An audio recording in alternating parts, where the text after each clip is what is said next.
Hi, good day. I'm Dean van Westhuizen, an eye surgeon in Mbombela, and today I'm quickly going to discuss pars plana vitrectomy, also known as retinal surgery.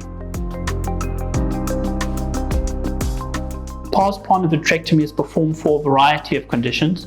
Some of the common conditions we do it for is for a floater or floaterectomy, for retinal detachment, macular holes, epiretinal membranes, and other conditions. So today I just want to explain essentially what that surgery entails so you have an understanding what is going to happen with the eye. This is the typical setup for vitrectomy surgery. You can see that there are 3 ports. We make very small incisions. It's essentially micro keyhole surgery. You can see each of these have a small valve where you can remove and can place instruments in the eye and take instruments out the eye. Typically, we place infusion or fluid that is running into the eye on that side. We place a light source at that port, and over here normally is where we place a variety of instruments into the eye. If you take a view from the side, you can see this is where instruments are placed in the eye. There's a light source over there, and there is a vitrector there. That gives us access to the back of the eye. The eye is filled with vitreous or jelly-like material, and essentially with retinal surgery, one always does a vitrectomy, meaning we remove the vitreous. By removing the vitreous in the center part of the eye, one can access often where the pathology is at the back, whether it's a macular hole or an epiretinal membrane, where there's a retinal tear somewhere at the back that needs to be repaired. By removing the vitreous gel is the first step in safely accessing the posterior or the back side of the eye. Once the ports are placed, you can see the ports are placed in the eye here. We have a special viewing system which allows us to look through the pupil to the back of the eye where one can see the retina clearly. And here's just another image just to help you to understand. You can see these are the ports where the light, infusion, and an instrument is placed. And from the side, you can see there's the view to the back of the eye where the vitreous can be accessed and can be removed. At the end of any retinal surgery, one has to fill the eye with something to support the retina and often to help the ports to seal.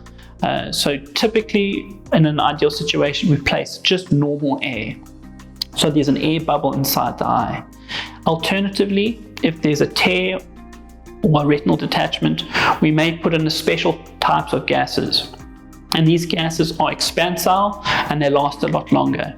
So with air, if we place air in the eye, the air comes out the eye by itself, normally over about a week's period, and the air dissolves into the blood and disappears.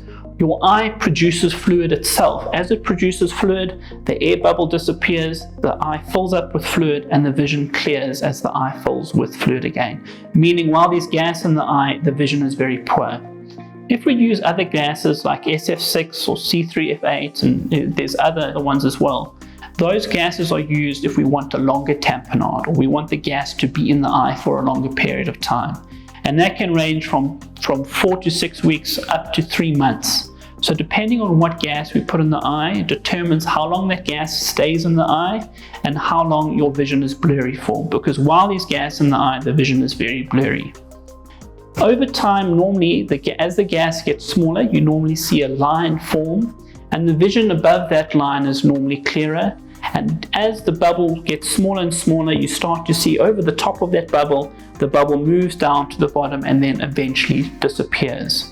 Obviously, you would say that gas bubbles float, so you'd expect them to be at the top, but everything in the eye is inverted. So although the gas bubble is actually dissolving and moving up, in your vision it looks like it's moving down and disappearing. The other alternative which can be used is silicone oil. So instead of a gas, air, or SF6 or C3F8 gas, one can place an oil in the eye. Now, an oil doesn't dissolve, it doesn't disappear, it stays in the eye, and that's the advantage of oil. Oil gets placed normally in more complex cases when one requires a long-term tamponade. We're not wanting the gas bubble to disappear and stop supporting the retina. The oil stays in the eye up until the time that we want to remove it. And so the disadvantage to oil is that you have to go back to theatre to have the oil removed at a later stage. Before surgery, we normally have a fair idea of what we would expect to put into the eye. Air, one of our specialized gases, or oils. But sometimes we get surprises in surgery, and we can discuss it during the time of the surgery and after the surgery, what we did and why we did it. One very important concept when it comes to gas is understanding that altitude is a problem with gas. Gases are affected by altitude. They expand as you go up in altitude. And so especially the specialized gases like SF6 and C3F8, those gases are very sensitive to altitude and to pressure. And so one cannot change altitude with those gases in the eye. And what that means particularly is you cannot fly. Being on an airplane, changing altitudes on a plane, having a pressurized cabin can wreak havoc. The pressures can go extremely high and can be very dangerous. So after any form of retinal surgery, it's important to know what gas you have in the eye, or whether you have oil in the eye, and to know whether you can fly or not. Also importantly, besides just flying, just changing altitudes.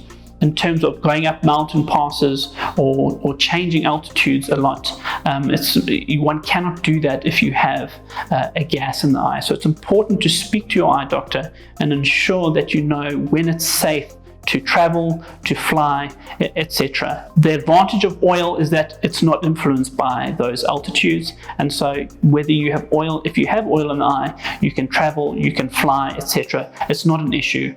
But one does have to remove the oil at a later stage. So that was the basics of vitrectomy surgery. I hope it was clear, I hope it was helpful, and thanks for listening.